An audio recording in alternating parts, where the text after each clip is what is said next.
Hello guys, welcome to Pronouncist, your pronunciation guide.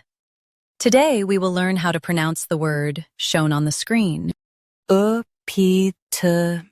Both US and UK have the same pronunciation of this word. Stress P. Keep T soft and finish with clear me. EPITOME. EPITOME. Stress P. Keep T soft and finish with clear me. EPITOME. Now read the syllables shown on the screen naturally. EPITOME. Stress P. Keep T soft and finish with clear me. EPITOME. Practice repeatedly and you'll soon be able to say this word perfectly.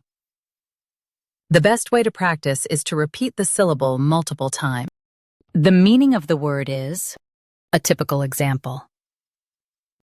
Try repeating this word several times to improve your pronunciation. We post daily videos on useful and commonly mispronounced words to help you speak clearly and confidently. Save this video and subscribe to Pronouncist for more pronunciation guides. Thanks for watching us.